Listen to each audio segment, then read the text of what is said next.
মিরালি চোখে দেখে না। আগে আবছা আবছা দেখতো। দুপুরের রোদের দিকে তাকালে হলুদ কিছু ভাসতো চোখে। গত 2 বছর ধরে তাও ভাসছে না। চারদিকে সীমাহীন অন্ধকার। তার বয়স প্রায় 70। এ বয়সে চোখ কান নষ্ট হতে শুরু করে। পৃথিবী শব্দ ও বর্ণহীন হতে থাকে। কিন্তু তার কান এখনো ভালো। বেশ ভালো। ছোট নাতিটি যতবার কেঁদে ওঠে ততবারই সে বিরক্ত মুখে বলে, চুপ! শব্দ করিস না। মিরালি আজকাল শব্দ সহ্য করতে পারে না। মাথার মাঝখানে কোথায় যেন ঝনঝন করে। চোখে দেখতে পেলেও বোধহয় এরকম হতো। আলো সহ্য হতো না। বুড়ো হওয়ার অনেক যন্ত্রণা, সবচেয়ে বড় যন্ত্রণা রাত দুপুরে বাইরে যেতে হয়। একা একা যাওয়ার উপায় নেই। তাকে তলপেটের প্রবল চাপ নিয়ে মিহি সুরে ডাকতে হয়, বদি, ও বদি, বদিউজ্জামান। বদিউজ্জামান তার বড় ছেলে। মধুবন বাজারে তার একটি মণিহারি দোকান আছে। রোজ সন্ধ্যায় দোকান বন্ধ করে 7 মাইল হেঁটে সে বাড়ি আসে। পরিশ্রমের ফলে তার ঘুম হয় গাঢ়। সে সাড়া দেয় না। মিরালি ডেকেই চলে, বদি, ও বদি, বদিউজ্জামান। জবাব দেয় তার ছেলের বউ অনুফা। অনুফার গলার স্বর অত্যন্ত তীক্ষ্ণ। সেই তীক্ষ্ণ স্বর কানে এলেই মিরালির মাথা ধরে। তবু সে মিষ্টি স্বরে বলে, ও বউ, একটু বাইরে যাওন দরকার, বদিরে উঠাও। অনুফা তার স্বামীকে জাগায় না। নিজেই কুপি হাতে এগিয়ে এসে শ্বশুরের হাত ধরে। বড় লজ্জা লাগে মিরালির। কিন্তু উপায় কি? বুড়ো হওয়ার অনেক যন্ত্রণা, অনেক কষ্ট। মিরালি নরম স্বরে বলে, চাঁদনি রাইত নাকি ও বউ? জি না, চোখে ফসর ফসর লাগে, মনে হয় চাঁদনি। না, চাঁদনি না। এইখানে বসেন, এই নেন বদনা। অনুপা দূরে সরে যায়।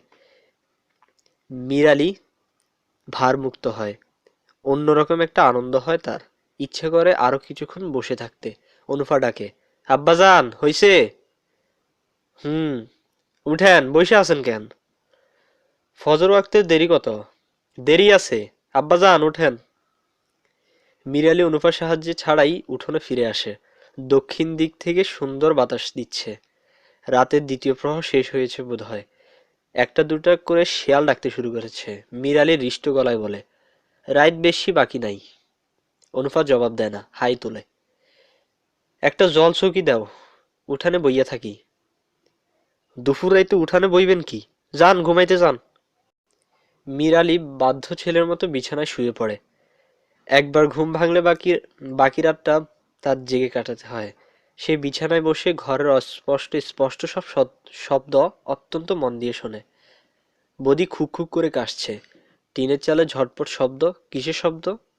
বানর। চৌকির নিচে সবগুলি হাঁস একসঙ্গে প্যাক প্যাক করলো। বাড়ির পাশে শেয়াল হাঁটাহাঁটি করছে বোধহয়।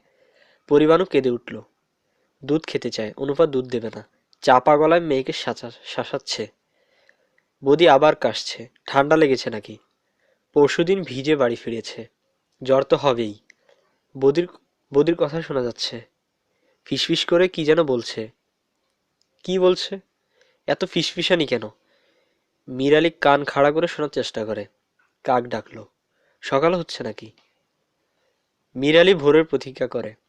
তার তলপেটে আবার ভারী হয়ে ওঠে। বদি, ও বদি, বদিউজ্জামান। কি? একটু বাইরে যাওয়ান দরকার। বদি সারা শব্দ করে না। পরিবাণু তার স্বরে কাঁদে। দুধ খেতে চায়। ও বদি, বদিউজ্জামান। আসি আসি, তাড়াতাড়ি কর। আর দুধ তোরে, এক রাইতে কয়বার বাইরে যাইবেন? বদি প্রচন্ড একটা চড় বসায় পরিবাণুর গালে। বিরক্ত গলায় বলে, টর্চটা দাও অনুফা। অনুফা টর্চ খুঁজে পায়, কিন্তু অন্ধকারে ব্যাটারি খুঁজে পায় না। মিরালি অপেক্ষা করতে করতে একসময় অবাক হয়ে বুঝতে পারেন তার প্রস্রাব হয়ে গেছে। বিছানার একটা অংশ ভেজাত। সে অত্যন্ত বিচলিত বোধ করে। এরকম তার আগে কখনো হয়নি। আসেন যাই, যত ঝামেলা। দেখি হাতটা বাড়ান। বদি তার হাত ধরে। মিরালি খুব দুর্বল ও অসহায় বোধ করে। এখন থেকে ঘরের মধ্যে একটা পাতিলে পেশাব করবেন। ঝামেলা ভালো লাগে না। আচ্ছা। আর পানি কম খাইবেন, বুঝলেন? আচ্ছা। বদি তাকে উঠোনের এক মাথায় বসিয়ে দেয়। মিরালি প্রস্রাব করার চেষ্টা করে। প্রস্রাব হয় না। ভোঁতা একটা যন্ত্রণা হয়। বদি হাঁক দেয়, কি হইছে? রাইড শেষ করবেন নাকি? আর ঠিক তখন মীর আলীর সামনে দিয়ে সরসর শব্দ করে কিছু একটা চলে যায়। এটা কি? সাপ? মীর আলীর দেখতে ইচ্ছে করে। আরে বিষয় কি? ঘুমাইয়া পড়ছেন নাকি? না, একটা সাপ গেল সামনে দিয়া। আরে দূর তোরে সাপ, উঠেন দেখি। মনে হয় জাতি সাপ, বিরাট লম্বা মনে হইল। আরে ধুত, উঠে আসেন। মীর আলী উঠে দাঁড়ায়। আর ঠিক তখন আজান হয়।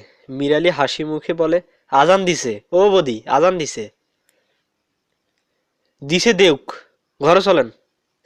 অখন আর ঘরে গিয়া কি কাম? গোসলের পানি দে, গোসল সাইরা নামাজটা পড়ি। বদি বিরক্ত গলায় বলে, অজু কইরা নামাজ পড়েন, গোসল কেন? শৈলটা পাক না, না পাক শৈল। আপনি থাকেন বইয়া, অনুফারে পাঠাই। যত ঝামেলা। বদিউজ্জামান তার বাবাকে একটা জলচৌকির ওপর বসিয়ে ভেতরে চলে যায়। আর আসে না। পরিবারও ঘ্যান ঘ্যান করে কাঁদে। মিরালি বসে মিরালি বসে থাকে চুপচাপ। আর কিছুক্ষণ পর 50 জন সৈন্যের একটি ছোট দল গ্রামে এসে ঢোকে। মার্চ টার্চ না, এলোমেলোভাবে চলা। তাদের পায়ের বুটের কোনো শব্দ হয় না। তারা যায় মীর আলীর বাড়ির সামনে দিয়ে, এবং তাদের একজন মীর আলীর চোখে 5 ব্যাটারি টর্চের আলো ফেলে। মীর আলী কিছু বুঝতে পারে না, শুধু উঠোনে বসে থাকা কুকুরটা তার স্বরে ঘেউ ঘেউ করতে থাকে। মীর আলী ভীত স্বরে ডাকে, বদি, ও বদি, বদিউজ্জামান। কুকুরটি একসময় আর ডাকে না। দলটির পেছনে পেছনে কিছু দূর গিয়ে থমকে দাঁড়ায়, তারপর দ্রুত ফিরে আসে মীর আলীর কাছে। মীর আলী উঁচু গলায় ডাকে, ও বদি, বদিউজ্জামান। কি হয়েছে, বেহুদা চিল্লান কেন? বাড়ির সামনে দিয়ে কি যেন গেল। আর ধুত তোরে, যত ফালতু ঝামেলা, চুপ কইরা বইয়া থাকেন। মীর আলী চুপ করে যায়। চুপ করে থাকে কুকুরটিও। নিম্ন শ্রেণীর প্রাণীরা অনেক সময় কিছু বুঝতে পারে। তারা টের পায়। গ্রামের নাম নীলগঞ্জ। 1 মে 1971। ক্ষুদ্র সৈন্যবাহিনীর অধিনায়ক একজন মেজর এজাজ আহমেদ। কাকুল মিলিটারি একাডেমির একজন কৃতী ক্যাডেট। বাড়ি পেশোয়ারের এক অখ্যাত গ্রাম। তার গায়ের নাম রেশোবা। ময়মনসিংহ ভৈরব লাইনের একটি স্টেশন নান্দাইল রোড। ছোট্ট গরিব স্টেশন। মেল ট্রেন থামে না। লোকাল ট্রেন মিনিট খানেক থেমেই ফ্ল্যাগ উড়িয়ে পালিয়ে যায়। স্টেশনের বাইরে ইট বিছানো রাস্তায় 4-5টা রিকশা ঠুনঠুন করে ঘন্টা বাজিয়ে যাত্রী খোঁজে। সুরেলা গলায় শোনা যায়, রুয়াইল বাজারে যাওনের কেউ আসুন, রুয়াইল বাজার। রুয়াইল বাজার এই অঞ্চলের সবচেয়ে বড় বাজার। নান্দাইল রোড থেকে সোজা উত্তরে 10 মাইল। খুব খারাপ রাস্তা। বর্ষাকালে রিক্সা চলে না, হেঁটে হেঁটে যেতে হয়। এঁটেল মাটিতে পা দেবে যায়, ঠিক থেকে ঘন কাদা। নান্দাইল রোড থেকে রুয়াইল বাজার আসতে বেলা ফুরিয়ে যায়। বাজারটি অন্য সব গ্রাম্য বাজারের মতো, তবে স্থানীয় লোকদের খুব অহংকার একে নিয়ে। কি নেই এখানে? ধান চালের আড়ত আছে, পাটের গুদাম আছে, ধান ভাঙানো কল আছে, চায়ের দোকান আছে, এমনকি রেডিও সারাবার একজন কারিগর পর্যন্ত আছে। গ্রামের বাজারে এর চেয়ে বেশি কি দরকার? রুয়াইল বাজারকে পেছনে ফেলে আরো মাইল 30 উত্তরে মধুবন বাজার যাতায়াতের একমাত্র ব্যবস্থা গরুর গাড়ি। তাও শীতকালে। বর্ষায় হাঁটা ছাড়া অন্য উপায় নেই। উজান দেশ, নদী নালা নেই যে নৌকা চলবে। মধুবন বাজারের পেছনে ফেলে পূব দিকে 7-8 মাইল গেলে ঘন জঙ্গল। স্থানীয় নাম মধুবনের জঙ্গলা মাঠ। কাটা ঝোপ, বাঁশ আর জারুলের মিশ্র বন। বেশ কিছু গাব ও ড্যাফল জাতীয় অন্তঃশ্রেণী গাছও আছে। জঙ্গলা মাঠের এক অংশ বেশ নিচু। সেখানে মোর্তা গাছের ঘন অরণ্য। শীতকালে সেই সব মোর্তা কেটে এনে পাটি বোনা হয়। পাকা লটকনের খোঁজে বালক বালিকারা বনের ভেতর ঘুরে বেড়ায়, কিন্তু বর্ষাকালে কেউ যায় না সেদিকে। খুব সাপের উপদ্রব। বনে ঢুকে প্রতি বছরই 2-1টা গরু ছাগল সাপের হাতে মারা পড়ে। জঙ্গলা মাঠের পেছনে নীলগঞ্জ গ্রাম। দরিদ্র শ্রীহীন 30-40 ঘরের একটি বিচ্ছিন্ন জনপদ। বিস্তীর্ণ জলাভূমি গ্রামটিকে কাস্তের মতো দুদিকে ঘিরে আছে। সেখানে শীতকালে প্রচুর পাখি আসে। পাখি মারা জাল নিয়ে পাখি ধরে বাজারে বিক্রি করে পাখি মারারা। চাষবাস যা হয় দক্ষিণের মাঠে। জমি উর্বর নয়, কিংবা এরা ভালো চাষি নয়, ফসল ভালো হয় না। তবে শীতকালে এরা প্রচুর রবি শস্য করে। বর্ষার আগে আগে করে তরমুজ ও বাঙ্গি। দক্ষিণের জমিতে কোনো রকম যত্ন ছাড়া এই দুটি ফল প্রচুর জন্মায়। গ্রামের অধিকাংশ ঘরেই খড়ের ছাউনি। সম্প্রতি কয়েকটি টিনের ঘর হয়েছে। বদিউজ্জামানের ঘরটি টিনের। তার হাতে এখন কিছু পয়সা গাড়ি হয়েছে। টিনের ঘর বানানো ছাড়াও সে একটা সাইকেল কিনেছে। চালানো শিখে ওঠেনি বলে এখনো সে হেঁটেই মধুবন বাজারে যায়। সপ্তাহে একবার নতুন সাইকেলটি ঝাড়পোছ করে। গ্রামের একমাত্র পাকা দালানটি প্রকাণ্ড। 2 বিঘা জমির ওপর একটা হুলস্থুল ব্যাপার। সুসং দুর্গাপুরের মহারাজার নায়েব চন্দ্রকান্ত সেন মশাই এই বাড়ি বানিয়ে গৃহপ্রবেশের দিন সর্পাঘাতে মারা পড়েন। চন্দ্রকান্ত সেন প্রচুর ধন সম্পত্তি করেছিলেন। তার মৃত্যুর পর সেই সবের কোনো হদিশ পাওয়া যায়নি। সবার ধারণা সোনাদানা পিতলের কলসিতে ভরে তিনি শখ করে গেছেন। তার উত্তরাধিকারের পিতলের কলসির খোঁজে প্রচুর খোঁড়াখুড়ি করেছে, কোনো সন্ধান পাওয়া যায়নি। চন্দ্রকান্ত সেন মশাইয়ের বর্তমান একমাত্র উত্তরাধিকারী নীলু সেন প্রকাণ্ড দালানটিতে থাকেন। তার বয়স প্রায় 50, দেখায় তার চেয়েও বেশি। নীলু সেনকে গ্রামে যথেষ্ট খাতির করা হয়। যাবতীয় সালিসেতে তিনি থাকেন। বিয়ে শাদির কোনো কথাবার্তা তাকে ছাড়া কখনো হয় না। লোকটি অত্যন্ত মিষ্টভাষী। এই গ্রামের সবচেয়ে সম্পদশালী ব্যক্তি হচ্ছে জয়নাল মিয়া। প্রচুর বিষয় সম্পত্তির মালিক। মধুবন বাজারে তার 2টি ঘরও আছে। লোকটি মেরুদণ্ডহীন, সবার মন রেখে কথা বলার চেষ্টা করে। গ্রাম্য সালিসিতে সবার কথাই সমর্থন করে বিচার সমস্যার জটিল করে তোলে। তবু সবাই তাকে মোটামুটি সহ্য করে। সম্পদশালীরা এই সুবিধাটুকু সব জায়গাতেই ভোগ করে। 2জন বিদেশি লোক আছেন নীলগঞ্জে। একজন নীলগঞ্জ মসজিদের ইমাম সাহেব। এত জায়গা থাকতে তিনি এই দুর্গম অঞ্চলে ইমামতি করতে কেন এসেছেন সে রহস্যের মীমাংসা হয়নি। তিনি মসজিদেই থাকেন। মাসের 15 দিন জয়নাল মিয়ার বাড়িতে খান, বাকি 15 দিন পালা করে অন্য ঘরগুলিতে খান। কিছুদিন হলো তিনি বিয়ে করে এই গ্রামে স্থায়ীভাবে থাকবার ইচ্ছা প্রকাশ করছেন। প্রস্তাবটিতে কেউ এখনো তেমন উৎসাহ দেখাচ্ছে না। ধানি জমি দিতে পারে জয়নাল মিয়া, সে প্রসঙ্গ এড়িয়ে যাচ্ছে। শুনেও না শোনার ভান করছে। দ্বিতীয় বিদেশি লোকটি হচ্ছে আজিজ মাস্টার। সে নীলগঞ্জ প্রাইমারি স্কুলের হেডমাস্টার। প্রাইমারি স্কুল সরকারি সাহায্যে 3 বছর আগে শুরু হয়। উদ্দেশ্য বোধহয় একটি, দুর্গম অঞ্চলে শিক্ষার আলো পৌঁছানো। উদ্দেশ্য সফল হয়নি। শিক্ষকরা কেউ বেশি দিন থাকতে পারে না। খাতাপত্রে 3 জন শিক্ষক থাকার কথা, এখন আছেন একজন, আজিজ মাস্টার। লোকটি রুগ্ন, নানান রকম অসুখ বিসুখ। তার মধ্যে প্রধান হচ্ছে হাঁপানি। শীতকালে এর প্রকোপ হয়, গরমকালটা মোটামুটি ভালোই কেটে যায়।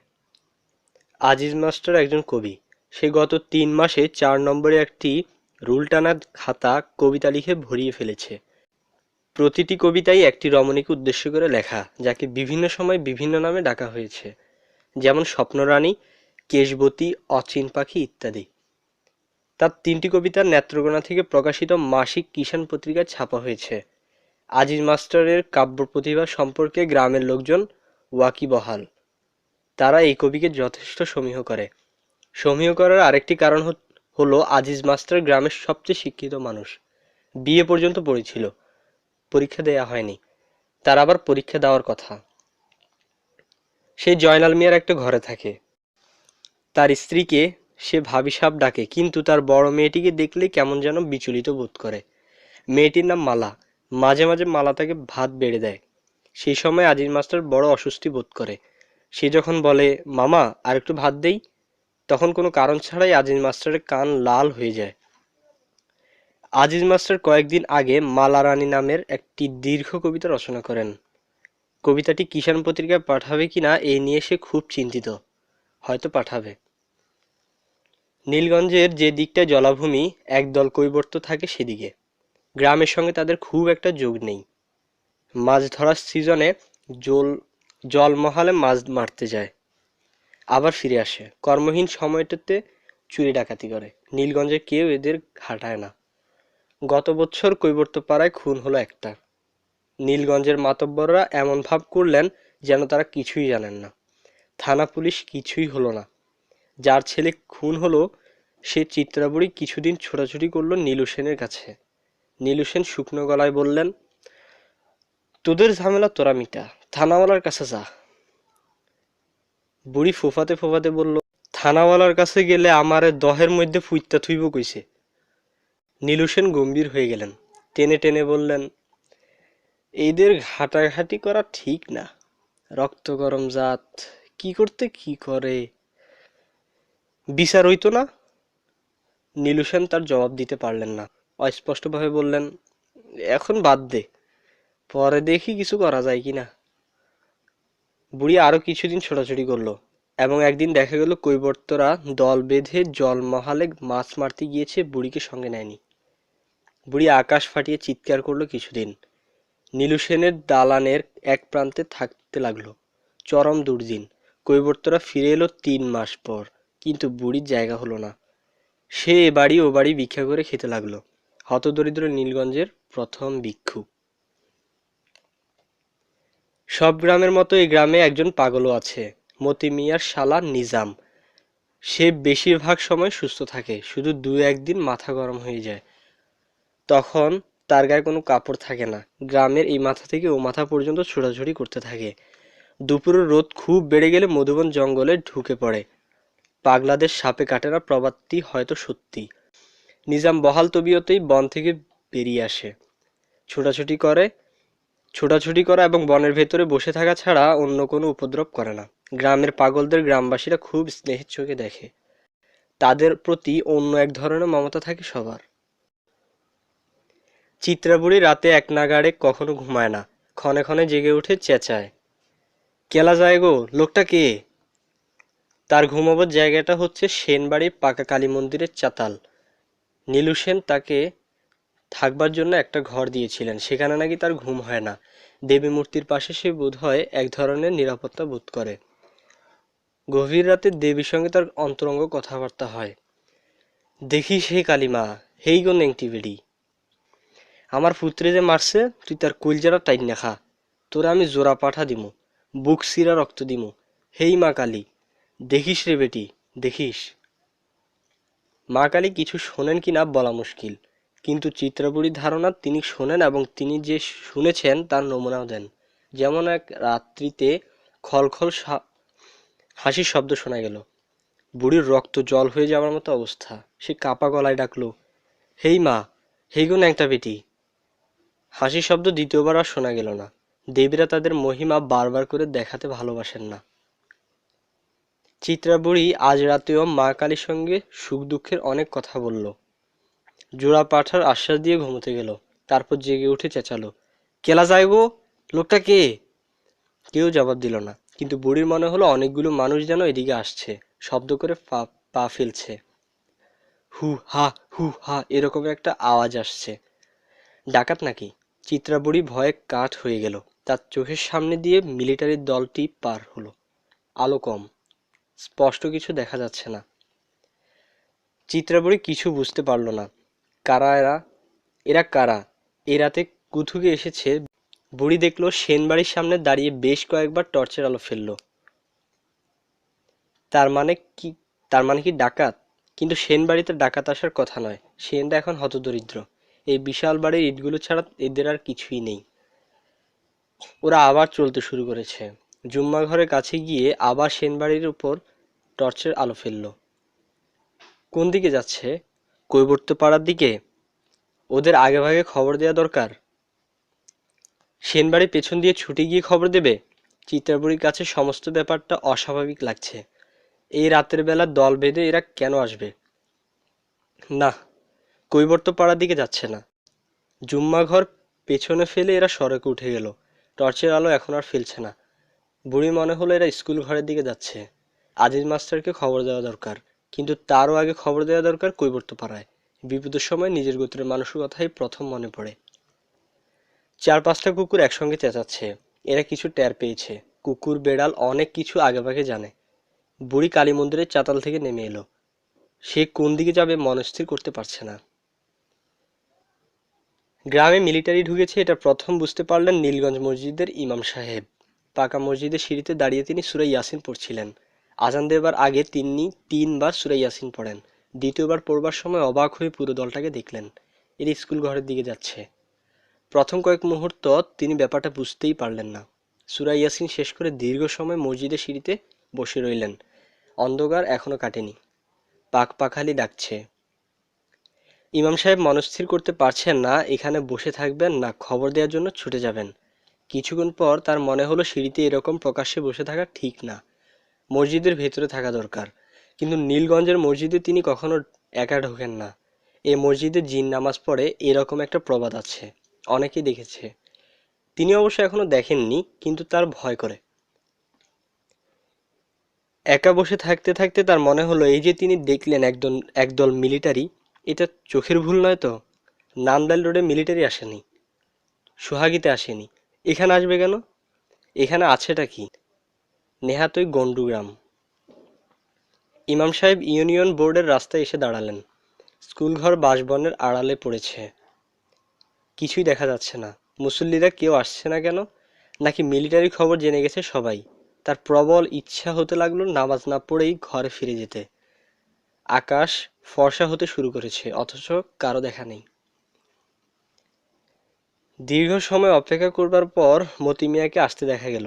মতি মিয়া একটা মামলায় জড়িয়ে ইদানিং ধর্মকর্মে অতিরিক্ত রকমের উৎসাহী হয়ে পড়েছে। ইমাম সাহেব নিচু গলায় বললেন, এই মতি, কিছু দেখলা? কি দেখমু? কিসের কথা কন? কিছু দেখো নাই? না, বিষয়টা কি? ইমাম সাহেব আর কিছু না বলে চিন্তিত ভঙ্গিতে আজান দিতে গেলেন। আজান শেষ করে মতি মিয়াকে আবার জিজ্ঞেস করলেন, স্কুল ঘরের কাছে কিছুই দেখো নাই? না, ব্যাপারটা কি ভাইঙ্গা কন? মনে হয় গ্রামে মিলিটারি ঢুকছে। কি ঢুকছে? মিলিটারি? আরে কি কন, এই গ্রামে মিলিটারি আইব কেন? আমি যাইতে দেখলাম। চক্ষের ধান্দা, অন্ধকারে কি দেখতে কি দেখছেন? নান্দাইল রোডে তো এখনো তো মিলিটারি আসে নাই। তুমি জানলা কেমনে? আমার শালা আইছে গতকাল, নেজামের বড় ভাই। আমি কিন্তু নিজের চোখে দেখলাম। আরে না, মিলিটারি আইলে এতক্ষণে গুলাগুলি শুরু হইয়া যাইতো। মিলিটারি কি সোজা জিনিস? ইমাম সাহেব নামাজ শুরু করবার আগেই আরো 3জন নামাজি এসে পড়ল। তারাও কিছু জানে না। একজন এসেছে স্কুল ঘরের সামনে দিয়ে, সেও কিছু দেখেনি। ইমাম সাহেব আজ অত্যন্ত সংক্ষিপ্ত নামাজ পড়লেন। নামাজ শেষে সাধারণত তিনি হাদিস কোরআনের 2-1টি কথা বলেন, আজ কিছুই বললেন না। বাড়ির দিকে রওনা হলেন, বেশ আলোচার দিকে। অনেক দূর পর্যন্ত দেখা যাচ্ছে। জোড়া শিমুল গাছের কাছে এসে তিনি আর চোখে স্কুল ঘরের দিকে তাকালেন।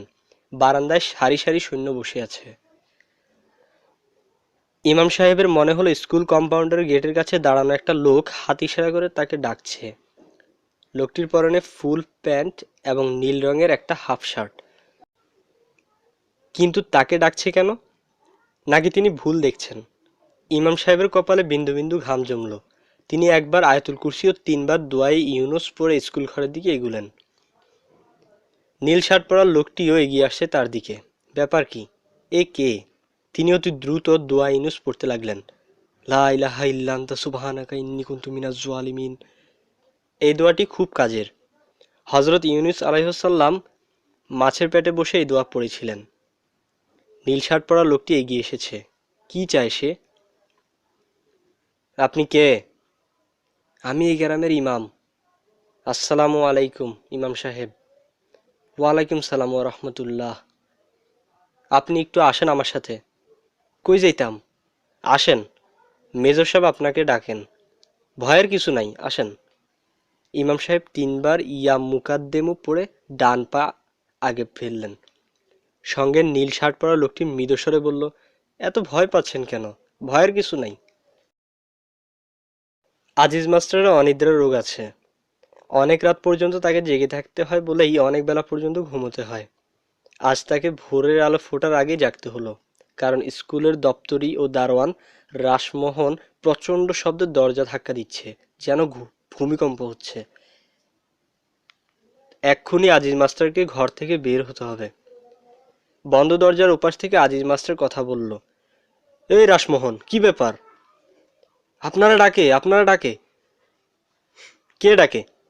মিলিটারি। গ্রামে মিলিটারি আসছে স্কুল ঘরে। কি বলছিস রাসমোহন? আপনার স্যার ডাকে। আজিজ মাস্টার দরজা খুলে দেখলো রাসমোহনের থুতনি বেয়ে ঘাম পড়ছে, গায়ের ফতুয়াটাও ঘামে ভেজা। স্কুল থেকে দৌড়ে এসেছে বোধহয়, শব্দ করে শ্বাস টানছে। রাসমোহন আবার বলল, মিলিটারি আপনারা ডাকে স্যার। আজিজ মাস্টার রাসমোহনের কথা মোটেও বিশ্বাস করলো না। সময়টা খারাপ। খাকি পোশাকের একজন পিয়ন দেখলেও সবাই ভাবে পাঞ্জাবি মিলিটারি। রাসমোহনের রজ্জুতে সর্পভ্রম হয়েছে। থানাওয়ালারা কেউ এসেছে কেন্দুয়া থেকে, খুব সম্ভব চিত্রা বুড়ির ছেলের ব্যাপারে। মার্ডার কেসে পুলিশরা খুব উৎসাহ, দল বেঁধে চলে আসে। নগদ বিদায়ের ব্যবস্থা আছে। এখানেও তাই হয়েছে। আজিজ মাস্টার অনেকখানি সময় নিয়ে হাত মুখ ধুলো। তার মাথায় চুল নেই, তবু যত্ন করে চুল আঁচড়ালো। পরিষ্কার একটা পাঞ্জাবি গায়ে দিয়ে রাস্তায় বেরোলো। অর্ধেক পথ আসার পর তার মনে পড়ল চাবি ফেলে এসেছে। আবার ফিরে গেল চাবি আনতে। বাড়ি ফিরবার পথে সত্যি সত্যি বুঝলো গ্রামে মিলিটারি এসেছে। তার মতি মিয়ার সঙ্গে দেখা হলো, রতন মাঝির সঙ্গে দেখা হলো। বাড়ি ঢুকবার মুখে জয়নাল মিয়াকেও ছাতা মাথায় দিয়ে আসতে দেখা গেল। রাসমোহন এদের প্রত্যেককে একবার একবার করে তার অভিজ্ঞতার কথা বলল। রাসমোহনের বর্ণনা মতো সে স্কুল ঘরের বারান্দায় ঘুমোচ্ছিল। তখনও চারদিকে অন্ধকার। কে যেন তার পায়ে একটা ঝাঁকুনি দিয়ে মুখে টর্চের আলো ফেললো। সে উঠে বসে দেখে স্কুলে মিলিটারি গিজ গিজ করে। জয়নাল মিয়া নিচু গলায় বলল, আন্দাজ কতজন হইব? 400-500 কম না। কও কি তুমি? বেশিও হইতে পারে। সবটি মস্ত জোয়ান। জোয়ান তো হইবই, মিলিটারি দুবেলা পাতলা হয় নাকি? হাতে অস্ত্রপাতি আছে? জয়নাল মিয়া বিরক্ত মুখে বলল, অস্ত্রপাতি তো থাকবই। এরা কি বিয়া করতে আইছে? আজিজ মাস্টার গম্ভীর গলায় বলল, তারপর কি হয়েছে রাসমোহন? তারা আমার নাম জিগাইল। আজিজ মাস্টার বলল, কোন ভাষায়? উর্দু না ইংরেজি? বাংলায়। পরিষ্কার জিগাইল, তোমার নাম কি, তুমি কে, কি করো? তা কিভাবে হয়? এরা তো বাংলা জানে না। আমি স্যার পরিষ্কার শুনলাম, নিজের কানে শুনলাম। তারপর বলো, তারপর কি হলো? আমি কইলাম আমার নাম রাসমোহন, আমি স্কুলের দপ্তরি। তখন তারা কইল, হেডমাস্টারের ডাইকা আনো। বাংলায় বলল, জি স্যার। আরে কি যে বলে পাগল ছাগলের মতো! এরা বাংলা জানে নাকি? কি শুনতে কি শুনেছে।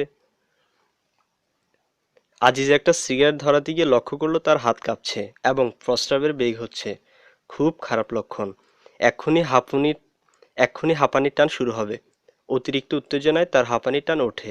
এখন সিগারেট খাওয়াটা ঠিক হবে হবে না জেনেও আজিজ মাস্টার লম্বা লম্বা টান দিতে শুরু করলো। সে সাধারণত জয়নাল মিয়ার সামনে সিগারেট খায় না। জয়নাল মিয়া গম্ভীর গলায় বলল, তুমি যাও মাস্টার, বিষয়টা কি জাইন্না আসো। আমি আমি কি জন্য যাব?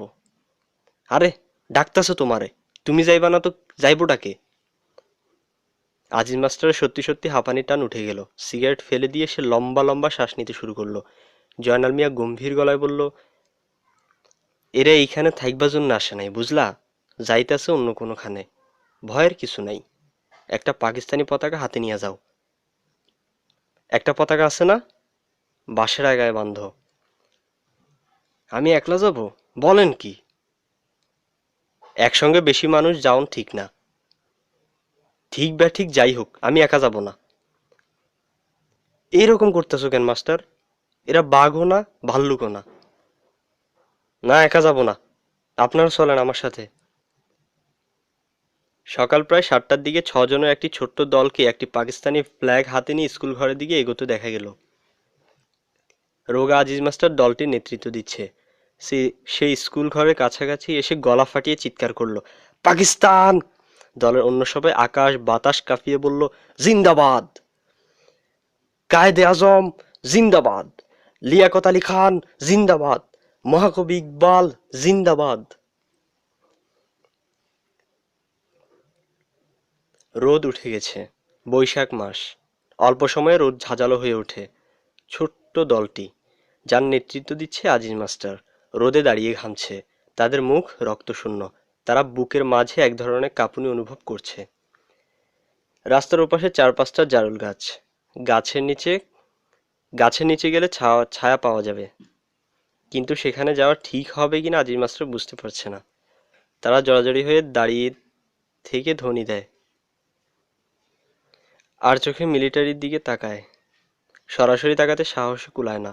সমস্ত বারান্দা জুড়ে মিলিটারিরা ছড়িয়ে ছিটিয়ে আছে। কেউ বসে আছে, কেউ মাথার নিচে হ্যাভারসেক দিয়ে ঘুমের মতো পড়ে আছে। পাকিস্তান জিন্দাবাদ ধ্বনি দিয়ে এগিয়ে আসা দলটির প্রতি তাদের কোনো উৎসাহ দেখা গেল না। তাদের দৃষ্টি সন্ন্যাসীদের মতো নির্লিপ্ত, যেন জগতের কোনো কিছুতেই তাদের কিছু আসে যায় না। পাকিস্তানের ফ্ল্যাগটি মতি মিয়ার হাতে। সে হাত উঁচু করে ফ্ল্যাগটি দোলাচ্ছিল। হাত ব্যথা হয়ে গেছে, কিন্তু নামাবার সাহস হচ্ছে না। আজিজ মাস্টার খুক খুক করে কয়েকবার কাশলো। সেই শব্দে বারান্দায় বসে কয়েকজন তাকালো তার দিকে। আজিজ মাস্টার প্রাণপণে কাশি চাপতে চেষ্টা করলো। সময় খারাপ। এরকম সময় কাউকে অযথা বিরক্ত করা ঠিক না। কিন্তু ক্রমাগত কাশি উঠছে। আজিজ মাস্টার লক্ষ্য করলো উঠোনের চেয়ার পেতে যে অফিসারটি বসে আছেন তিনি একদৃষ্টিতে তাকিয়ে আছেন তার দিকে। অত্যন্ত রূপবান একজন মানুষ। মিলিটারি পোশাকেও তাকে রাজপুত্রের মতো লাগছে।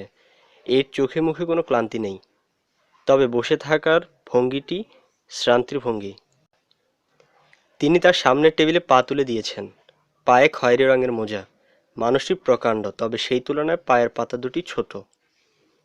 তার কাছাকাছি যে রোগা লোকটি দাঁড়িয়ে আছে তাকে দেখতে বাঙালিদের মতো লাগছে। তার গায়ে চকচকে নীল রঙের একটা শার্ট। এই লোকটি খুব ঘামছে। ময়লা একটা রুমালে ক্রমাগত ঘাড় মুছছে। অফিসারটি মৃদুস্বরে কি যেন বলল নীল শার্ট পরা লোকটিকে। নীল শার্ট তীক্ষ্ণ গলায় বলল, আপনার মধ্যে হেডমাস্টার সাহেব কে? আজিজ মাস্টারের বুকের মধ্যে শিরশির করতে লাগলো। কে আপনাদের মধ্যে হেডমাস্টার? মতি মিয়া আজিজ মাস্টারের পিঠে মৃদু ধাক্কা দিল। আজিজ মাস্টার কাশির বেগ থামাতে থামাতে বলল, জি আমি। আপনি থাকেন, অন্য সবাইকে যেতে বলেন। যান ভাই, আপনারা সবাই যান, ভয়ের কিছু নাই। আজিজ মাস্টার একা দাঁড়িয়ে রইল। অন্যরা মনে হলো হাঁপ ছেড়ে বেঁচেছে। তবে তারা চলেও গেল না। জুম্মা ঘরের কাছে ছাতিম গাছের নিচে বসে রইল চুপচাপ। ব্যাপারটা কিছুই বোঝা যাচ্ছে না। মাস্টার ফিরে না আসা পর্যন্ত কিছু পরিষ্কার হবে না। মতি বিড়ি ধরিয়ে টানতে লাগলো। সে জয়নাল মিয়ার সামনে বিড়ি খায় না, এই কথা তার মনে রইল না। সময়টা খারাপ।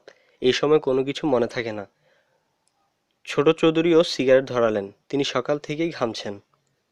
মতি মিয়া বলল, ভয়ের কিছু নাই, কি কন? না, ভয়ের কি? এরা ভাগও না, ভাল্লুকও না। একেবারে খাঁটি কথা। অন্যায় তো কিছু করি নাই। অন্যায় করলে একটা কথা আছিল। একেবারে খাঁটি কথা, অতি লেজ্জ কথা। জয়নাল মিয়া উৎসাহিত বোধ করে। মতি বলল, নীলু চাচার বাড়ি যাই চলেন। কথাটা তার খুব মনে ধরে, কিন্তু আজিজ মাস্টার ফিরে না আসা পর্যন্ত নড়তেও ইচ্ছে করে না। রোদ চড়তে শুরু করেছে। ছাতিম গাছের নিচে একটা দুটি করে মানুষ জমতে শুরু করে। সবার মধ্যে একটা চাপা উত্তেজনা। ঝাঁঝা করছে রোদ। উত্তরবঙ্গে বোরো ধান পেকে আছে, কাটতে হবে। কিছু কিছু জমিতে পাট দেওয়া হয়েছে। ক্ষেত নিড়ানির সময় এখন। দক্ষিণবঙ্গে আউশ বোনা হবে, কিন্তু আজ মনে হয় এই গ্রামের কেউ কোথাও যাবে না। আজকের দিনটা চাপা উত্তেজনা নিয়ে সবাই অপেক্ষা করবে। এই গ্রামে বহুদিন এরকম ঘটনা ঘটেনি। বদিকে দেখা গেল ফর্সা জামা গায়ে দিয়ে হনহন করে আসছে, তার বগলে ছাতা। ছাতিম গাছের নিচে একসঙ্গে এতগুলো মানুষ দেখে সে হকচকিয়ে গেল। বিষয় কি? মতি মিয়া ঠান্ডা গলায় বলল, জানো না কিছু? কি জানুম? আরে মুসিবত, জান লইয়া টানাটানি, আর কিছুই জানো না? বদি চিন্তিত ভঙ্গিতে তাকায়, কিন্তু কিছু বুঝতে পারে না। জয়নাল মিয়া ঠান্ডা গলায় বলে, গ্যারামে মিলিটারি আইছে। এইটা কি কন? এখানে মিলিটারি আইব কেন? স্কুল ঘরে গিয়া নিজের চোখকে দেখো। আজিজ মাস্টারে রাইখা দিছে। হ্যাঁ, আজ মধুবনে গিয়া কাম নাই, বাড়িত যাও। বদি রাস্তার উপর বসে পড়ে। ফিসফিস করে বলে, কি সর্বনাশ! জয়নাল মিয়া বিরক্ত হয়ে বলে, সর্বনাশের কি আছে? আমরা কি করলাম? কিছু করছি আমরা? বদি মুখ লম্বা করে বসে থাকে।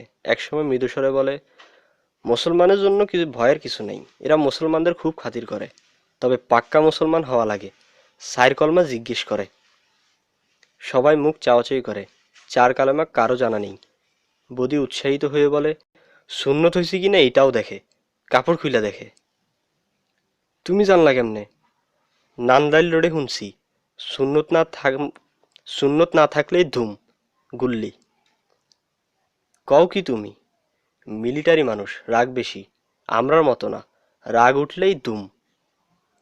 বদি একটা বিড়ি ধরিয়ে দ্রুত টানতে থাকে। তার মধুবনে যাওয়া অত্যন্ত দরকার। কে জানে, হয়তো মধুবনেও মিলিটারি এসে দোকানপাট জ্বালিয়ে দিয়েছে। সে উঠে দাঁড়ালো। মতি মিয়া বলল, যাও কই? বদি তার উত্তর না দিয়ে উল্টো দিকে হাঁটা শুরু করলো। স্কুল ঘরকে পাশ কাটিয়ে যেতে হবে, হাঁটতে হবে অনেকটা পথ। কড়া রোদ উঠেছে, আকাশে মেঘের লেশ মাত্র নেই, চারদিকে ঝাঁঝা করছে রোদ। বদি হন হন করে ছুটছে।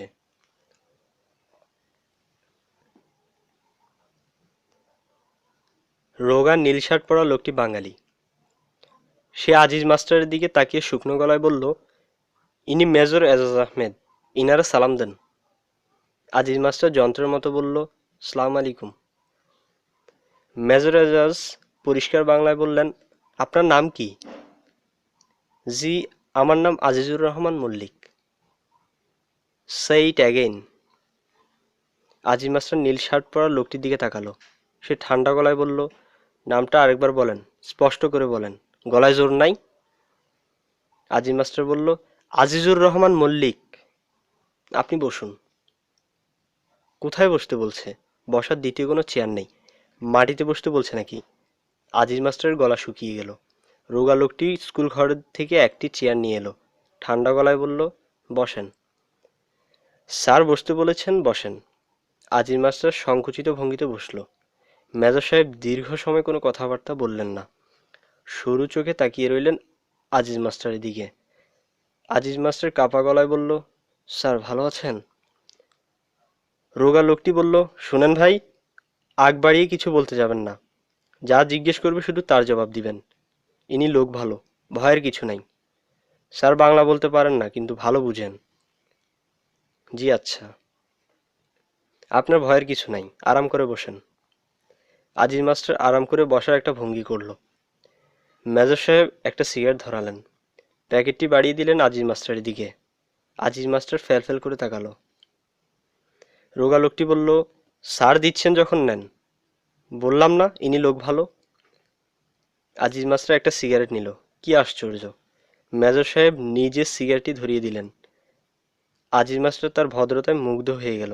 অত্যন্ত শরীফ আদমি। পরবর্তী সময় তাদের মধ্যে নিম্নলিখিত কথাবার্তা হলো। মেজর সাহেব প্রশ্ন করলেন ইংরেজিতে, আজিজ মাস্টার জবাব দিল বাংলায়। কিছু প্রশ্ন আজিজ মাস্টার বুঝতে পারলেন না। নীল শার্ট পরা লোকটি সুন্দর করে বুঝিয়ে দিল। তোমার নাম আজিজুর রহমান মল্লিক? জি স্যার। মল্লিক মানে কি? জানি না স্যার। এই গ্রামে কতজন মানুষ? জানি না স্যার। কতজন হিন্দু আছে? জানি না স্যার। তুমি তো দেখি কিছুই জানো না। স্যার আমি বিদেশি মানুষ। বিদেশি মানুষ মানে? তুমি পাকিস্তানি না? জি স্যার। তাহলে তুমি বিদেশি হলে কিভাবে? মেজর সাহেব চোখ বন্ধ করে জবাবের প্রতীক্ষা করতে লাগলেন। আজিজ মাস্টারের মাথায় কোনো জবাব এলো না। তুমি ইকবাল জিন্দাবাদ বলেছিলে। ইকবাল কে? কবি স্যার, বড় কবি, মহাকবি। তুমি তার কবিতা পড়েছ? জি না স্যার। পড়ো নাই? চীন ও আরব হামারা সারা জাহা হে হামরা। জি না স্যার। মেজর সাহেব আরেকটা সিগারেট ধরালেন। কিছুক্ষণ বিশ্রাম নিলেন। আজিজ মাস্টার লক্ষ্য করলো লোকটিকে দূর থেকে যত অল্প বয়স্ক মনে হচ্ছিল, আসলে তার বয়স তত অল্প নয়। চোখের নিচে কালি, কপালের চামড়া শুকনো ভাঁজ। কত বয়স হতে পারে? 35-এর কম নয়। আজিজ মাস্টারের বয়স 38। এই লোকটি তার চেয়ে 3 বছরের ছোট, অথচ এই লোকটির সামনে নিজেকে কেমন কেঁচোর মতো লাগছে। মেজর সাহেব নড়ে চড়ে বসলেন। পা থেকে মোজা জোড়া টেনে খুলে ফেললেন। আবার প্রশ্ন আবার প্রশ্নোত্তর শুরু হলো। এই গ্রামে কোনো দুষ্ট লোক আছে? জি না স্যার। মুক্তিবাহিনী আছে? জি না স্যার। তুমি ঠিক জানো? জি স্যার, এই গ্রামে সবাইকে আমি চিনি। তোমার ধারণা এই গ্রামে মুক্তিবাহিনী নেই? জি না। মেজর সাহেব মৃদু হাসলেন। কেন হাসলেন কে জানে। তিনি কি বিশ্বাস করছেন না? আজিজ মাস্টার আবার বলল, মুক্তিবাহিনী নাই স্যার। শেখ মুজিবের লোকজন আছে? জি না স্যার। তুমি জি না স্যার ছাড়া অন্য কিছু বলছো না কেন? তুমি কি ভয় পাচ্ছ? ভয় পাচ্ছ তুমি? জি না স্যার। গুড। ভয় পাওয়ার কিছু নেই। আমার দিকে ভালো করে তাকাও। তাকাও ভালো করে। আজিজ মাস্টার তাকালো। মেজর সাহেবের চোখ দুটি তার কাছে একটু নীলচে মনে হলো। বিড়াল চোখই নাকি? আমাকে দেখে কি মনে হয় আমি খারাপ লোক? জি না স্যার। কফি খাবে? আজিজ মাস্টার চোখ তুলে তাকালো। রোগা লোকটি বলল, খেতে চাইলে বলেন খাবো। আমার দিকে তাকান কেন? অভ্যাস না থাকলে বলেন খাবো না। ব্যাস, বারবার আমার দিকে তাকাবেন না। কি কফি খাবে? জি না স্যার। না কেন? খাও। কফি তৈরি হচ্ছে। তুমি কি কফির সঙ্গে ক্রিম খাও? আজিজ মাস্টার না বুঝে মাথা নাড়ল। কফি এসে পড়ল কিছুক্ষণের মধ্যে। অতি বিষাদ জিনিস। আজিজ মাস্টার চুপচুপ করে কফি খেতে লাগলো। কাপ নামিয়ে রাখার সাহস হলো না। বুঝলে আজিজ, পাকিস্তানি মিলিটারি নামে আজগুবি সব গল্প ছড়ানো হচ্ছে। আমরা নাকি কোথায় কুড়াল দিয়ে কুপিয়ে দুটি মুক্তিবাহিনী ছেলেকে মেরেছি। গল্পটা তোমার বিশ্বাস হয়? আজিজ মাস্টার জবাব দিল না। মেজর সাহেব অনেকটা সময় নিয়ে সিগারেট ধরালেন। তারপর ঠান্ডা গলায় বললেন, আমরা কাঠুরে হলে সেটা করতাম, কিন্তু আমরা কাঠুরে নয়। আমরা সৈনিক। আমরা গুলি করে মারব, ঠিক না? জি স্যার। হিন্দুস্তান বেতারে এসব প্রচার চালাচ্ছে এবং অনেকেই এসব শুনছে, ঠিক না? বলো, ঠিক বলছি কি না? জি স্যার, ঠিক। আচ্ছা, এই গ্রামে ট্রানজিস্টর আছে কার কার? তোমার আছে? আজিজ মাস্টার গলায় কফি আটকে গেল। তার কাছে তার আছে, এবং সে স্বাধীন বাংলা বেতার শুনে। কি আছে? জি স্যার। কিন্তু তুমি নিশ্চয়ই শোনো না? মাঝে মাঝে শুনি স্যার। শুনলেও নিশ্চয়ই বিশ্বাস করো না, ঠিক না? মাঝে মাঝে বিশ্বাস হয়। আজিজ। জি স্যার। তুমি একজন সৎ লোক। অন্য কেউ হলে বলতো বিশ্বাস হয় না। আমার মনে হয় তুমি মিথ্যে একেবারেই বলতে পারো না। আচ্ছা, এখন বলো, আর কার ট্রানজিস্টার আছে? নীলু সেনের আছে, জয়নাল মিয়ার আছে। ওরা কেমন লোক? ভালো লোক, নির্বিরোধী মানুষ। এই গ্রামে খারাপ মানুষ নাই। তাই নাকি? জি স্যার। আচ্ছা ঠিক আছে, তুমি যাও, ভয়ের কিছু নেই। আজিজ মাস্টার উঠে দাঁড়ালো। তার মনে হলো মেজর সাহেব একজন বিশিষ্ট ভদ্রলোক। সালামু আলাইকুম স্যার। ওয়ালাইকুম সালাম। আজিজ মাস্টারের কেন যেন মনে হলো এক্ষুনি তাকে আবার ডাকা হবে। সে এগোতে লাগলো খুব সাবধানে, কিন্তু কেউ তাকে ডাকলো না। প্রায় 30 গজের মতো যাওয়ার পর সে ভয়ে ভয়ে একবার পেছনে তাকালো। মেজর সাহেব তীক্ষ্ণ দৃষ্টিতে তাকিয়ে আছেন। তার সঙ্গে রোগা লোকটিও চিন্তিত মুখে তাকিয়ে আছে। আজিজ মাস্টারের বুক ধক করে উঠল। কেন উঠল কে জানে। একবার পেছনে ফিরে আবার মুখ ফিরিয়ে চলে যাওয়া যায় না। আজিজ মাস্টার দ্বিতীয়বার বলল, সালাম আলাইকুম। মেজর সাহেব তখন তাকে হাত ইশারা করে ডাকলেন। নীল শার্ট পরা লোকটি বলল, এই যে মাস্টার সাহেব, এদিকে আসেন ভাই, স্যার ডাকেন। আজিজ মাস্টার ফিরে এলো। মেজর সাহেব হাসি মুখে বললেন, শুনলাম তুমি কবিতা লেখো। আজিজ মাস্টার বেকুবের মতো তাকালো। সে কিছুই বুঝতে পারছে না। এখানকার মসজিদে যে ইমাম সাহেব আছে তার কাছে শুনলাম। তার সঙ্গে আমার কথা হয়েছে। তুমি কি সত্যি কবিতা লিখো? জি স্যার। বেশ, একটা কবিতা শোনাও। কবিতা আমি খুব পছন্দ করি। শোনাও একটা কবিতা। আজিজ মাস্টার তাকালো নীল শার্ট পরা লোকটির দিকে। সে শুকনো গলায় বলল, স্যার শোনাতে বলেছে শোনান। চেয়ারে বসেন। বসে শোনান, ভয়ের কিছু নেই। আজিজ মাস্টার হতভম্ব হয়ে তাকিয়ে রইল। মেজর সাহেব বললেন, বলো বলো, সময় নষ্ট করার কোনো মানে হয় না। লেটেস্ট কবিতাটা বলো। আজিজ মাস্টার যন্ত্রের মতো 4 লাইন বলে গেল। আজিয়ে নিশীথে তোমারে পড়িছে মনে, হৃদয়ে যাতনা উঠিছে জাগিয়া ক্ষণে ক্ষণে। তুমি সুন্দর চেয়ে থাকি তাই কল্পলোকের চোখে, ভালোবাসা ছাড়া আর নাই কিছু আর মোর মরুময় বুকে। নীলশার্ট সেটি অনুবাদ করে দিল। মেজর সাহেব বললেন, এটি তোমার লেটেস্ট? জি স্যার। ভালো হয়েছে, বেশ ভালো। তা মেয়েটি কে? জি স্যার। কবিতার মেয়েটি কে? ওর নাম কি? মালা। মেয়েটি এখানেই থাকে? আজিজ মাস্টারের কপালে ঘাম মুছল, শুকনো গলায় বলল, এইখানেই থাকে। তোমার স্ত্রী নাকি? জি না স্যার, আমি বিয়ে করিনি। এই মেয়েটিকে বিয়ে করতে চাও? আজিজ মাস্টার ডোক গিলল। বলে কি এই লোক? কি বলো, চুপ করে আছো কেন? নাকি মেয়ের বাবা তোমার মতো বুড়োর কাছে বিয়ে দিতে চায় না? আজিজ মাস্টার খুক খুক করে কাশতে লাগলো।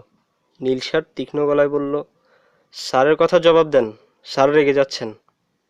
মেজর সাহেব কৌতূহল হয়ে তাকালেন, তার চোখ দুটি খুশি খুশি। বলো, মেয়েটির বয়স কত? বয়স কম। কত? এই 13-14। 13-14 বছরের মেয়েই তো ভালো, যত কম বয়স তত মজা। আজিজ মাস্টার স্তম্ভিত হয়ে গেল। কি বলছে এসব?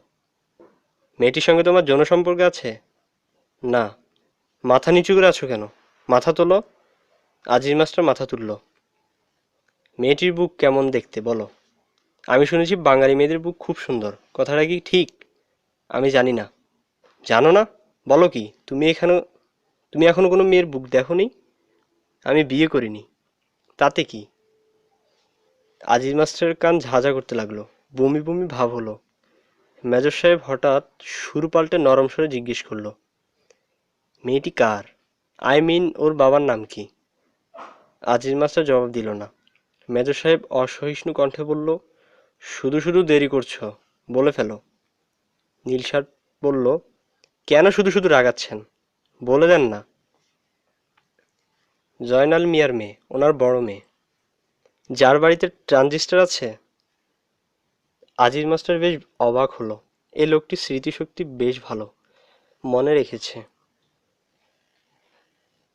তুমি এখন আর আগের মতো স্বতঃস্ফূর্তভাবে কথা বলছো না, প্রতিটি প্রশ্ন দুবার করে করতে হচ্ছে। কারণ কি? আজিজ মাস্টার জবাব দিল না। তুমি কি আমার উপর রাগ করেছো? বলো, রাগ করেছো? না। এখন তুমি আর স্যার বলছো না কেন? নিশ্চয়ই তুমি আমার উপর রাগ করেছো। জি না স্যার। মেজর সাহেব অনেকখানি ঝুঁকে এলেন আজিজ মাস্টারের দিকে, গলা স্বর নিচে নামিয়ে বললেন, শোনো, ওই মেয়েটির সঙ্গে আমি তোমার বিয়ের ব্যবস্থা করে দিচ্ছি। আজ রাতে সম্ভব হবে না। আজ রাতে আমি আজ রাতে আমরা ব্যস্ত। কাল ভোরে। কি, তুমি খুশি তো? আজিজ মাস্টার তাকিয়ে রইল। কি, কথা বলছো না যে? বলো শুক্রিয়া। শুক্রিয়া। আমি কথার খেলাপ করি না, যা বলেছি তা করব। এখন তুমি আমার কয়েকটি প্রশ্নের জবাব দাও। মেজর সাহেব সিগারেটের প্যাকেট বাড়িয়ে দিলেন, নিজে একটি ধরালেন। তার চোখ তার চোখে এখন আর হাসি ঝিকমিক করছে না। তোমাদের এই জঙ্গলা মাঠে কি আছে? কিছু নাই, জঙ্গল। আমরা জানি ইস্ট বেঙ্গল রেজিমেন্টের বেশ কিছু জওয়ান এবং কয়েকজন অফিসার এখানে লুকিয়ে আছেন। আজিজ মাস্টারের চোখ বড় বড় হয়ে গেল। ওরা আমাদের দুজন অফিসারকেও নিয়ে গেছে। একজন হচ্ছে আমার বন্ধু মেজর বখতিয়ার, ফুটবল প্লেয়ার। আমি কিছুই জানি না স্যার। কিছুই জানো না? জি না স্যার। আমি যতদূর জানি এই গ্রাম থেকেই তো ওদের খাবার যাচ্ছে। আমি স্যার কিছুই জানি না। আমি ভাবছিলাম জানো। জানি না স্যার। মেজর সাহেব চোখ বন্ধ করে সিগারেট টানতে লাগলেন। প্রচণ্ড প্রস্রাবের বেগ হয়েছে আজিজ মাস্টারের। সে ভয়ে ভয়ে বলল, স্যার আমি যাই। মেজর সাহেব চোখ না খুলেই বললেন, সেটা কি ঠিক হবে? আমরা ওদের ধরতে এসেছি। এখন তোমাকে যেতে দিলে খবরটা ওদের কাছে পৌঁছে যেতে পারে। পারে না? আজিজ মাস্টার ঢোক গিলল। তুমি ওই ঘরে আজ রাতটা কাটাও। আমার আমরা অপারেশন শুরু করব বিকেলের দিকে। আরেকটি বড় কোম্পানি আসবে আমাকে সাহায্য করতে। ওদের জন্যই অপেক্ষা করছি। আজিজ মাস্টারের হাঁপানি টান বেড়ে উঠল। টেনে টেনে শ্বাস নিতে লাগলো। মেজর সাহেব হালকা গলায় বললেন, তোমাকে অনেক গোপন খবর দিয়ে দিলাম, তবে অসুবিধা নেই, তুমি বন্ধু মানুষ। যাও, ওই ঘরে চলে যাও। স্যার, আমি কিছুই জানি না। জানো না, সে তো আগেই বলেছ। সবাই কি আর সব কিছু জানে? জানে না। যাও, ওই ঘরে গিয়ে বসে থাকো। রোদ থেকে এসেছে বলেই কিনা কে জানে এত পরিচিত ঘরও আজিজ মাস্টারের কাছে অচেনা লাগলো আজ। অথচ এটা টিচার্স রুম। আজিজ মাস্টার রোজ এখানে বসে। মাস্টার সাহেব। কে? আজিজ মাস্টার অবাক হয়ে দেখলো একটা চেয়ারে ইমাম সাহেব জড়সড় হয়ে বসে আছেন। ইমাম সাহেবের নাক মুখ ফুলে গেছে, নিচের ঠোঁটটি কেটে গেছে, তার সাদা পাঞ্জাবিতে রক্তের ছোপ, কাটা ঠোঁট দিয়ে হলুদ রঙের রস বেরোচ্ছে। আজিজ মাস্টার দীর্ঘ সময় তার দিকে তাকিয়ে রইল এবং নিজের অজান্তেই একসময় তার প্রস্রাব হয়ে গেল। ইমাম সাহেব তাকিয়ে দেখলেন মেঝেতে প্রস্রাব গড়াচ্ছে। তার কোনো ভাবান্তর হলো না।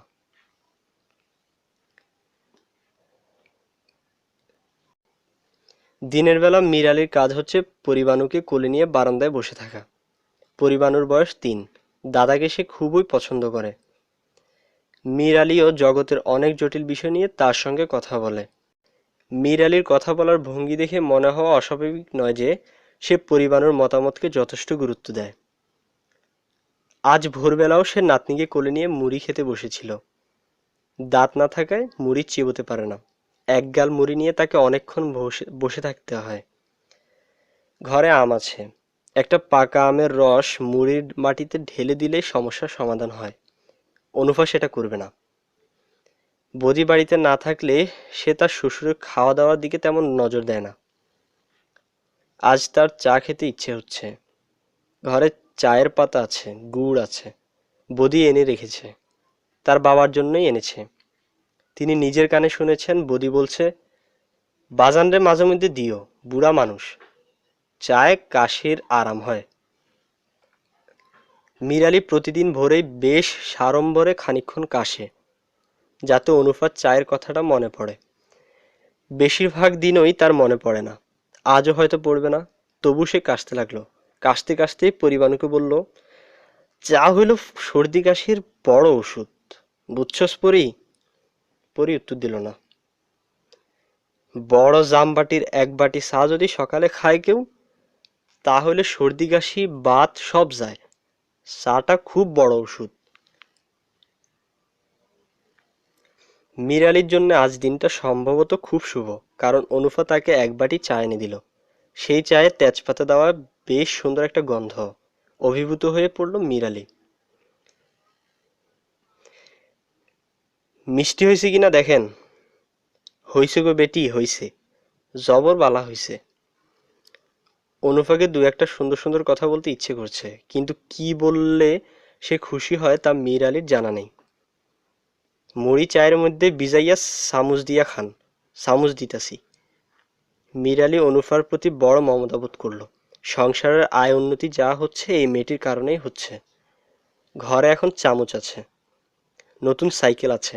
গত বছর বৌদি তাকে ল্যাব বানিয়ে দিয়েছে। বলতে গেলে গত শীত কোন দিক দিয়ে গিয়েছে বুঝতেই পারা যায়নি। অথচ বৌদিকে বিয়ে করানোর আগে কি হাল ছিল সংসারের। সব ভাগ্য। এক একজনের এক এক রকম ভাগ্য। অনুফা এই সংসারে ভাগ্য নিয়ে এসেছে। মীর আলী ভাবতে চেষ্টা করলো, অনুফা এই বাড়িতে আসার পর তারা কি কখনো একবেলা না খেয়ে থেকেছে? না। নীলগঞ্জের এরকম ভাগ্য কয়জনের আছে? অথচ কত ঝামেলা বদির বিয়েতে। শেষ মুহূর্তে বিয়ে ভেঙে যাওয়ার অবস্থা। বদির মামা বদির মামা বলল, এ মেয়ের মা নাই, জামাই কোনো আদর হইতো না। কথা খুবই সত্য, কিন্তু বিয়ের কথা ঠিকঠাক হওয়ার পর বিয়ে ভেঙে দেওয়াটা ঠিক না। মনে খুঁতখুঁতানি নিয়ে সে ছেলে নিয়ে গেল। কি ঝড় বিয়ের রাত্রে, লণ্ডভণ্ড অবস্থা। দুপুর রাতে ছেলে বউ নিয়ে বাড়ি ফিরে দেখলো ঝড়ে গ্রামে কারোর কোনো ক্ষতি হয়নি, শুধু তার ঘরটি পড়ে গেছে। কি অলক্ষণ। দাদা চা দাও, দাদা চা দাও। পুলাপান মাইনষের চা খাওন নাই, চা দেও দাদা। মীর আলী হাঁক দিল, বোমা, আরেকটা বাটি দেও। এই সময় এক ঝাঁক গুলি হলো। হালকা মেশিন গানের কানে তালা ধরানো ক্যাটকেট শব্দ। পরিবাণু আকাশ ফাটিয়ে কাঁদতে লাগলো। মিরালি উঠে দাঁড়াতে গিয়ে চায়ের বাটি উল্টে ফেললো পরিবাণুর পায়ে। নীলগঞ্জ গ্রামে ছোড়াছুড়ি শুরু হয়ে গেল। দ্বিতীয় একটা সৈন্যদল এসে ঢুকলো। তারা ঢুকলো মার্চ করে, গর্বিত ভঙ্গিতে। তাদের সঙ্গে আছে 40 জন রাজাকারের একটি দল। তালে তালে পা ফেলবার একটা প্রাণান্ত চেষ্টা করছে তারা। দলটি অনেক দূর থেকে এসেছে। এদের চোখে মুখে ক্লান্তি, হয়তো সারা রাত ধরেই হাঁটছে, কোথাও বিশ্রাম করেনি। বদিউজ্জামান হনহন করে হাঁটছিল। হাঁটা না বলে একে দৌড়ানো বলাই ঠিক হবে।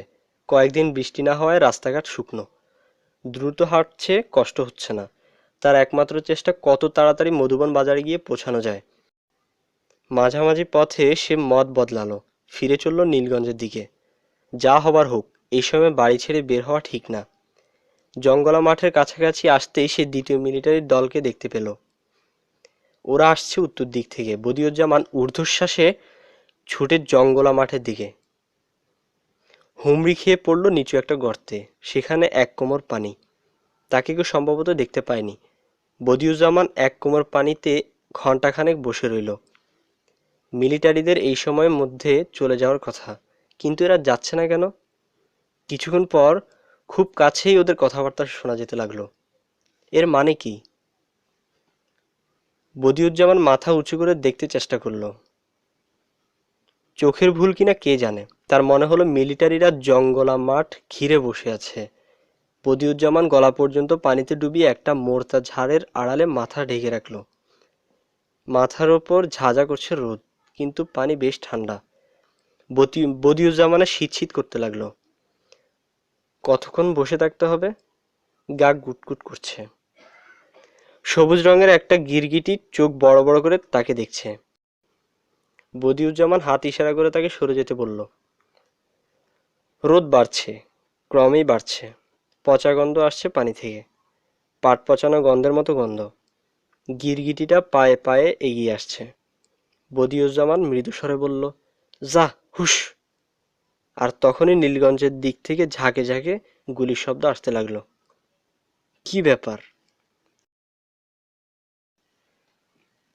জয়নাল মিয়া তার দলবল নিয়ে দীর্ঘ সময় ছাতিম গাছের নিচে অপেক্ষা করলো।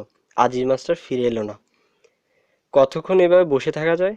রাসমোহন কয়েকবার বাঁশঝোপের আড়াল থেকে উঁকি দিয়ে দেখে এসেছে আজিজ মাস্টার চেয়ারে বসে কথাবার্তা বলছে। কিন্তু কিছুক্ষণ আগে সে এসে বলল, আজিজ মাস্টারকে আর দেখা যাচ্ছে না। এর মানেটা কি? জয়নাল মিয়া বলল, বিষয়টা কি রাসমোহন? রাসমোহন শুকনো মুখে বসে রইল। মাইরা ফেলছে নাকি?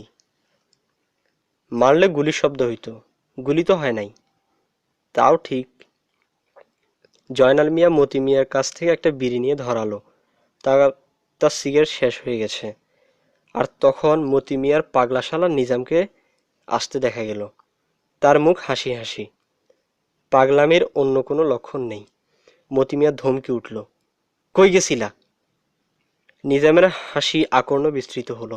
সে হাত নেড়ে নেড়ে বলল, স্কুল ঘরের পেছন দিক দিয়ে আইতেছিলাম, একটা মজার জিনিস দেখলাম দুলাভাই। কি দেখলা? দেখলাম দুইটা মিলিটারি হাঁকতে বসছে। লজ্জা শরম নাই, হাগে আর কথা কয়, আবার হাগে আবার কথা কয়। নিজাম হাসতে হাসতে ভেঙে পড়ল।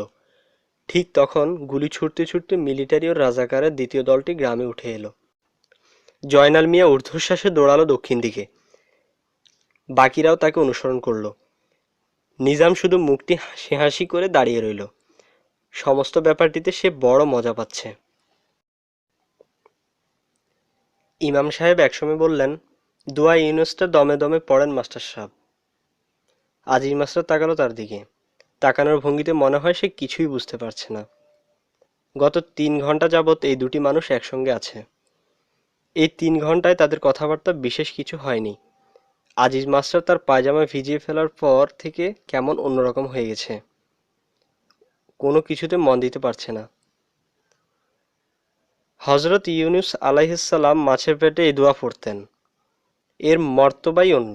দোয়াটা জানেন? আজিজ মাস্টার মাথা নাড়ল। সে জানে, কিন্তু ইমাম সাহেবের মনে হলো সে কিছু পড়ছে টরছে না।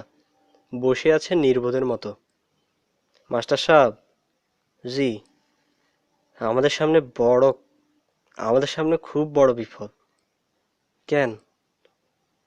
বুঝতে পারতেছেন না? না। এরা কি জন্য আসছে সেটা বলেছে? হুম। তবু বুঝতে পারতেছেন না? না। ইমাম সাহেব চুপ করে গেলেন। আজিজ মাস্টার খোলা দরজা দিয়ে বাইরে তাকিয়ে রইল। এখান থেকে সৈন্যদলের একটা অংশ দেখা যায়। কয়েকজনকে দেখা যাচ্ছে কাগজের একটা বল বানিয়ে ছুঁড়ে ছুঁড়ে মারছে এবং ক্রমাগত হাসছে। কাগজের একটা বল ছুঁড়ে মারার মধ্যে এত কি আনন্দের আছে কে জানে। স্কুল ঘরটি টিনের। রোদের টিন তেতে উঠেছে। ঘরের ভেতর অসহ্য গরম। আজিজ মাস্টারের পানির তৃষ্ণা পেয়ে গেল। শুধু তৃষ্ণা নয়, ক্ষুধাও বোধ হচ্ছে। বেলা অনেক হয়েছে। ক্ষুধা হওয়ারই কথা, অন্য সময় এত দেরি হলে মালা খোঁজ নিত। মামা, ভাত বাড়ছে, আসেন বলে সে চলে যেত না। দরজা ধরে একে বেঁকে দাঁড়াতো, যেন সঙ্গে করে নিয়ে যাবে। গতবার ময়মনসিং থেকে মালার জন্য একটা আয়না কিনেছিল আজিজ মাস্টার। খুব বাহারি জিনিস। দুটা আয়না পাশাপাশি। একটা সাধারণ আয়না, অন্যটি একটু অন্যরকম। সেটায় মুখ অনেক বড় দেখা যায়। আয়নাটা দেওয়া ঠিক হবে কিনা তা নিয়ে আজিজ মাস্টার প্রায় এক সপ্তাহ ভাবল। কেউ কিছু মনে করে বুঝতে পারে, তাহলে খুব লজ্জার ব্যাপার। কেউ কিছু মনে করল না। মালা অভিভূত হয়ে পড়ল। একটা আয়নায় মুখ বড় দেখায় কেন, এই প্রশ্ন বেশ কয়েকবার করা হলো। এমনকি মালার মা একদিন পর্দার আড়াল থেকে জিজ্ঞেস করে ফেলল, মুখ বড় দেখালে কি লাভ? আজিজ মাস্টার লাজুক স্বরে বলেছিল, সাজগোজের সুবিধা হয় ভাবি। কি সুবিধা? কি সুবিধা সেটি আর তার ব্যাখ্যা করতে পারেনি, কারণ এটা আজিজ মাস্টারের কাছেও জানা ছিল না। ইমাম সাহেব নড়ে চড়ে বসলেন। মাস্টার সাহেব, বলেন। জোহর নামাজের ওয়াক্ত হয়েছে না? জানি না। নামাজটা পড়া দরকার। বের হয়ে ওদের কাছে পানি চাবো? অজু নাই আমার। দেখেন আপনি চিন্তা করে। আপনি তো আর নামাজ পড়তে পারবেন না, শরীর নাপাক, গোসল লাগবে। পেশাব করে দিয়েছেন তো? আজিজ মাস্টার জবাব দিল না। ইজি চেয়ারটিতে চোখ বন্ধ করে হেলান দিয়ে পড়ে রইল। ইজি চেয়ারটি নীলু সেনের। শুয়ে থাকতে বড় আরাম। মাস্টার সাহেব, পানি চাইবো নাকি বলেন? আপনার ইচ্ছে হলে চান। এর মধ্যে তো দোষের কিছু নাই, এরাও মুসলমান। হুম। নামাজের পানি চাইলে এরা খুশিই হবে। পাক্কা মুসলমানদের এরা খুব পেয়ার করে। এরাও তো সাচ্চা মুসলমান। যান না, গিয়া চান। ভয় লাগে। ভয়ের কি আছে? ইমাম সাহেব নড়েন না, জড়সড় হয়ে চেয়ারেই বসে থাকেন। চোখ বন্ধ করে ইজি চেয়ারে শুয়ে থাকতে থাকতে আজিজ মাস্টারের ঝিমুনি আসে। ঝিমুতে ঝিমুতে একসময় ঘুমিয়েও পড়ে। এর মধ্যেই ছাড়া ছাড়া বেশ কয়েকটি স্বপ্ন দেখে। ঘুমের মধ্যেই বুঝতে পারে এগুলো স্বপ্ন, তবু তার ভালো লাগে। ইমাম সাহেব বিরক্ত মুখে তাকিয়ে থাকেন তার দিকে। এ কেমন মানুষ? ঘুমিয়ে পড়েছে। তিনি মৃদু স্বরে ডাকেন, এই যে মাস্টার সাহেব। হেই! আজিজ মাস্টার নড়ে চড়ে বসে, কিন্তু তার ঘুম ভাঙে না। নীলু সেন গতরাতে এক পলকের জন্যও ঘুমোতে পারেননি। দোতলার যে ঘরটিতে তার বিছানা, সেই ঘরের বারান্দায় গড়াগড়ি করছেন। নীলু সেনের বোনপো বলাই চোখ বড় বড় করে মামার অবস্থা দেখছে। রাত 2টোর দিকে বলাই ঠিক করলো মামার জন্য ডাক্তার আনতে সরাইল বাজারে যাবে। পথঘাট এখন শুকনো, বদিউজ্জামানের সাইকেল নিয়ে যাওয়া যাবে। নীলু সেন হাঁফাতে হাঁফাতে বললেন, এতক্ষণ বাঁচবো না রে বলাই, এতক্ষণ বাঁচবো না। বলাইয়েরও তাই ধারণা হলো। এত কষ্ট সহ্য করে কেউ দীর্ঘ সময় বেঁচে থাকতে পারে না, থাকা উচিতও না। ব্যথাটা কোথায়? তল পেটে। বলাই দ্বিতীয় প্রশ্নের সময় পেল না। নীলু সেনের মুখ দিয়ে গাজলা বেরোতে লাগলো। সময় শেষ হয়েছে বোধহয়। এত বড় বাড়িতে 2টি মাত্র প্রাণী। বলাইয়ের ভয় করতে লাগলো। কি সর্বনাশ, এই কি বিপদ!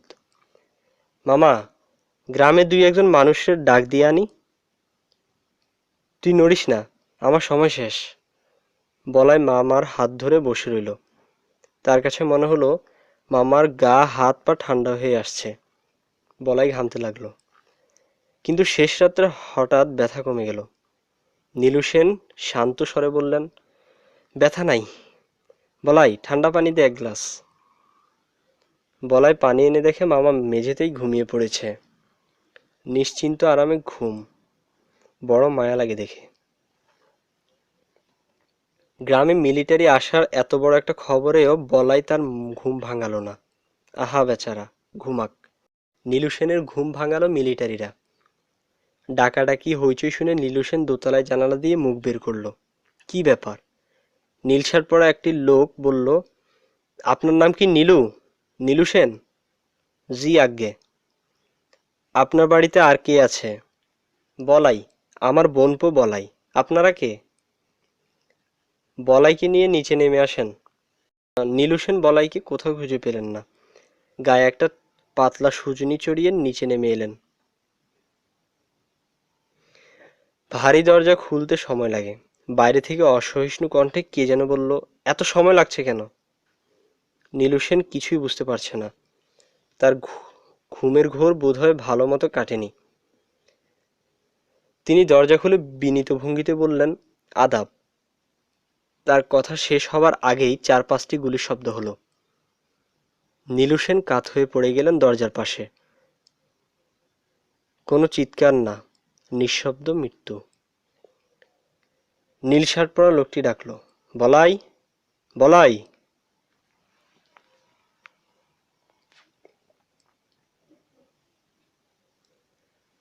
বদিউজ্জামান মাথা নিচু করে কয়েক ঢোক পানি খেলো। তৃষ্ণায় বুক ফেটে যাচ্ছে। তার মনে হলো পায়ে আর কোনো বোধশক্তি নেই। মাথা কেমন যেন করছে। গিরগিটিটা তাকিয়ে আছে তার দিকে। এর চোখ দুটি মানুষের মতো মনে হয়ে হাসছে। বুড়ো মানুষের মতো মাথা ঝুঁকিয়ে ঝুঁকিয়ে হাসা। সে হাত ইশারা করে গিরগিটিটাকে বিদায় করতে চাইল, কিন্তু সে যাচ্ছে না, তাকিয়ে আছে। আচ্ছা, মিলিটারিদের সম্পর্কে যেসব গল্প শোনা যায় সেগুলি সত্যি? শুধু শুধু এরা মানুষ মারবে কেন? এরা নাকি নতুন কোনো জায়গায় গেলেই প্রথম ধাক্কায় 40-50 জন মানুষ মেরে ফেলে ভয় দেখাবার জন্য। এটা একটা কথা হলো? সব গুজব। এরাও তো আল্লাহর বান্দা, মিলিটারিও মানুষ, রক্ত একটু গরম এই আর কি। এটা তো দোষের কিছু না, পোশাকটাই এরকম, গায়ে দিলে রক্ত গরম হয়ে যায়। বদিউজ্জামান খুকু করে দুবার কাশলো। নিজের কাশির শব্দে নিজেই চমকে উঠল। কেমন বেকুবের মতো কাণ্ড করছে। নির্জন জায়গা, অল্প শব্দ হলেই অনেক দূর থেকে শোনা যায়। আবার কাশি আসছে। বদিউজ্জামান কাশি সামলাবার চেষ্টা করতে গিয়ে গড় গড় একটা শব্দ বের করলো। গিরগিটিটা ভয় পেয়ে চলে যাচ্ছে। না, যাচ্ছে না, আবার দাঁড়িয়ে পড়েছে। পানি খেতে এসেছে বোধহয়। তাকে দেখে পানি খাওয়ার সাহস হচ্ছে না। আবার তৃষ্ণা নিয়ে চলেও যেতে পারছে না। বদির আবার তৃষ্ণাবোধ হলো। সে মাথা নিচু করে কয়েক ঢোক পানি খেলো।